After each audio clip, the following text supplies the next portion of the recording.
You know that feeling when someone asks what you're doing for your birthday and your stomach drops just a little?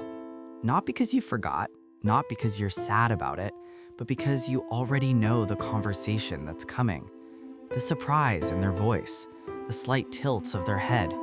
Wait, nothing? Really? And suddenly you're the one who has to explain yourself, justify why you'd rather let the day pass quietly like any other Thursday in March. And here's the thing, you're not broken. You're not missing some essential human software. You're actually part of a much larger group than you probably realize. People who've quietly opted out of the birthday industrial complex, who've decided that maybe, just maybe, this particular ritual isn't for them. And there are real, valid, deeply human reasons why. Let's start with something you might recognize. Imagine you're a kid again, maybe 7 or 8 years old.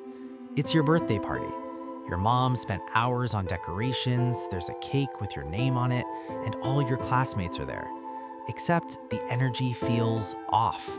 Someone's crying in the corner because they lost musical chairs. Your cousin won't stop talking about how much better their birthday was. And you're standing there, supposedly the center of attention, feeling weirdly anxious and responsible for everyone else's good time. You're managing emotions, yours, theirs, your parents' stress, and you're 8. That's often where it starts, not with a conscious decision, but with a quiet accumulation of experiences that teach you birthdays aren't actually about joy, they're about performance, about meeting expectations, about being watched while you react the right way to the right things. Psychologists call this emotional labor, and for some people, birthdays become one of the most emotionally exhausting days of the year. You're expected to be grateful, surprised, happy, social, all on command, all because the calendar says so. And if you're someone who already struggles with feeling observed or judged, if you're someone who needs control over your emotional landscape, birthdays can feel like being forced onto a stage you never auditioned for. There's this concept in psychology called locus of control, basically where you feel power over your own life comes from. People with a strong internal locus of control need to feel like they're steering their own ship. They make their own decisions, set their own pace, choose their own moments of celebration. A birthday, especially one orchestrated by others, disrupts that. It's external, imposed. Someone else decided this day matters. Someone else planned the party. Someone else is dictating how you should feel. So not celebrating becomes an act of autonomy, a way of saying, I get to decide when and how I mark my own existence. Thank you very much. But it's not always about control. Sometimes it's simpler, quieter. Sometimes it's about disappointment, not the kinds that comes from a single ruined party, but the kinds that accumulates over years. The friend who forgot, the partner who tried but got it wrong, the family gathering that turned into a referendum on your life choices over grocery store cake. After enough of those, your brain learns a pattern. Expectation leads to hurt. Hope sets you up. So you stop expecting, you stop hoping. You let the day pass, and in doing so, you protect yourself from the small, specific ache of mattering less than you thought you would. And here's where it gets complicated, because humans are contradictory creatures.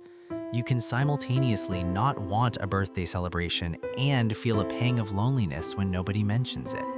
You can prefer solitude and wonder if people would care if you were gone. These feelings don't cancel each other out. They coexist.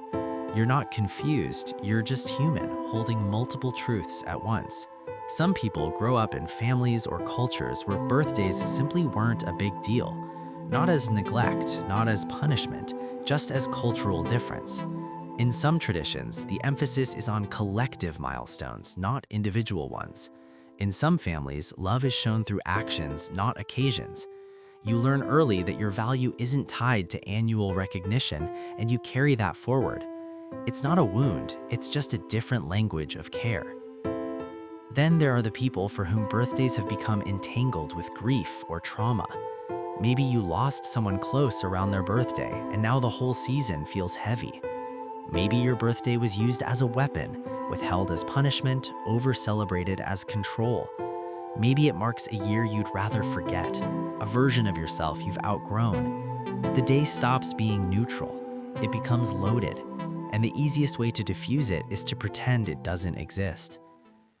And then, and this one surprises people, some folks just genuinely don't care. Not in a defensive way, not as a cover for pain, but in a deeply contented way. They've built lives where their sense of self doesn't require external validation. They celebrate themselves quietly, constantly, through choices and habits, and the slow accumulation of a life lived on their terms. A birthday is just another day because every day has meaning. They don't need the marker, they're already present. Here's what's interesting. We live in a culture obsessed with visibility, with milestones, with posting and celebrating and proving you're living your best life. Birthdays fit perfectly into that narrative. They're Instagram ready, hashtag friendly, easy to perform. And when you opt out, people get uncomfortable. Not because they're worried about you necessarily, but because your choice questions the whole system. If you don't need a birthday to feel valued, what does that say about the rest of us who do? So they push, they insist, you deserve to be celebrated. And they mean well, they really do. But what they're often saying is, you should want what I want, you should need what I need. And that's where the friction lives. Because choosing not to celebrate your birthday isn't giving up. It's not resignation or depression or self-neglect. Though it can be those things, and if it is, that's worth exploring. But more often, it's a quiet, sovereign choice. It's knowing yourself well enough to understand that this particular ritual doesn't serve you, that you'd rather spend your energy elsewhere, that you're allowed to honor your existence in ways that feel true, even if they look different from everyone else's. And maybe that's the real gift here. Not the absence of celebration, but the presence of self-knowledge. The ability to say, this is what I need. This is how I move through the world. Even when it's lonely sometimes. Even when it's misunderstood. So if you're someone who doesn't celebrate your birthday, if you let the day pass quietly and then feel that strange mix of relief and melancholy, know this, you're not alone. You're not broken. You're navigating something deeply human.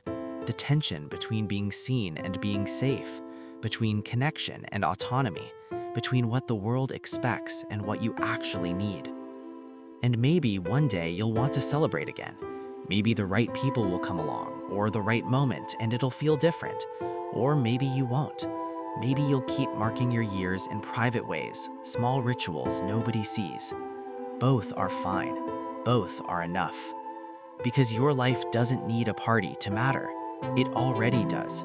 Every single unremarkable, ordinary, beautifully mundane day of it. If you are interested in understanding human behavior and the science behind everyday habits, like the video and subscribe for more content like this.